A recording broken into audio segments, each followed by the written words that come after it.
সবাইকে শুভ দুপুর। আজ আমাদের মজুমদার ফ্যামিলির প্রিয় থুরি থুরি সব বাঙালির প্রিয় ইলিশ মাছ রান্না হবে, তাও আবার বেগুন আলু দিয়ে। তাই যা ভাবনা তাই কাজ। ঝটপট করে বেগুন আলু কেটে নিলাম, আর মাছটা টেনে নুন হলুদ মাখিয়ে নিলাম। এরপর কড়াইতে তেল ভালোভাবে গরম করে নিয়ে মাছগুলোকে হালকাভাবে ভেজে নিলাম।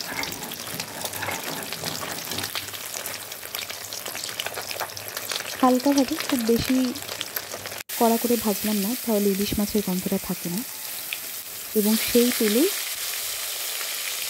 বেগুনগুলো দিয়ে দিলাম। বেশি সময় লাগবে না বেগুনগুলো ভাজতে, বেশ কড়া কড়া করে ভাজলে ভালো লাগবে।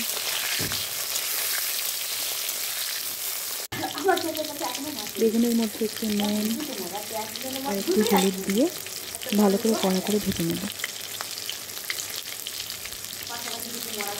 আমার ইলিশ মাছ, সর্ষে ইলিশ এবং বেগুন আলু দিয়ে ইলিশ মাছের ঝোল খুব ভালো লাগে, খুব টেস্টি হয়। ইলিশ মাছের মধ্যে এই দুটো রেসিপি আমার খুব বেশি পছন্দ, তাই আজকে বেগুন আলু দিয়ে করছি। বেগুনগুলো দেখো হালকা হালকা ভাজা হয়ে গেছে। এবার বেগুনগুলো তুলে নেব, আর সেই তেলে এবার আলুগুলো ভালোভাবে ভেজে নেব।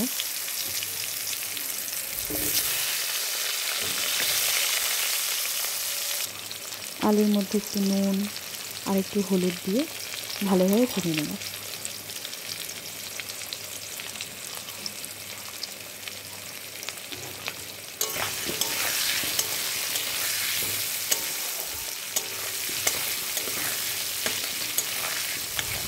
আলুগুলো প্রায় ভাজা হয়েই গেছে, আর এই দিকে একটু সর্ষে আর লঙ্কা আলাদাভাবে বেটে নিয়েছিলাম, তার মধ্যে একটু হলুদ গুঁড়ো এবং লবণ দিয়ে দিলাম। আলুগুলো ভাজা হয়ে গেছে, এবার আলুগুলো তুলে নেব। এই দেখো, আলু, বেগুন আর ইলিশ মাছ সুন্দর করে ভেজে তুলে রাখলাম।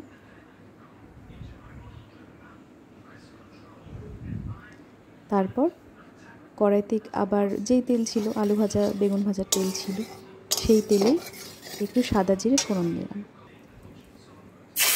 ফোড়ন দিয়ে সেই বাটা মশলাটা একটু দিয়ে দিলাম, দিয়ে ভালোভাবে কষাতে থাকবে যতক্ষণ না তেল ছেড়ে যায়। ভালোভাবে কষাবো, মশলাগুলো ভালোভাবে কষে আসবে, তারপর সেই মশলাতে আলুগুলো দিয়ে দেবো। আলুগুলো দিয়ে ভালোভাবে কষাবো।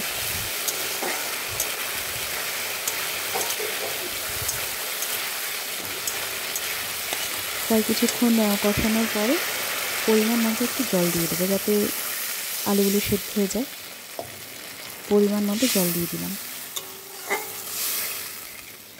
জল দিয়ে আলুগুলো যাতে তাড়াতাড়ি সেদ্ধ হয় তাই একটু ঢেকে দিলাম, তাহলে তাড়াতাড়ি সেদ্ধ হয়ে যাবে।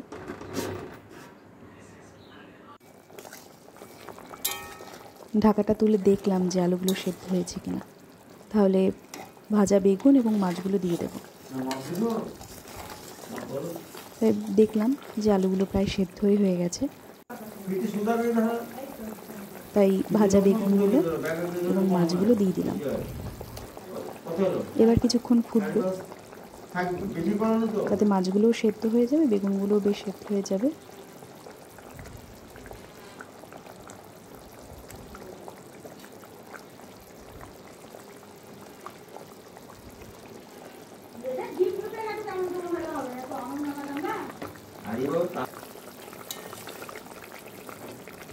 বেশ অনেকক্ষণই ঝোলটা ফোটালাম।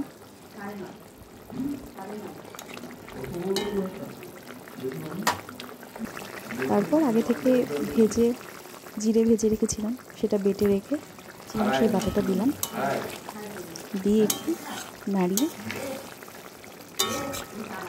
তারপর নামানোর কিছুক্ষণ আগে একটু কাঁচা সর্ষের তেল দিয়ে নামিয়ে নিলাম। তরকারির কালারটা কি সুন্দর হয়েছে দেখো।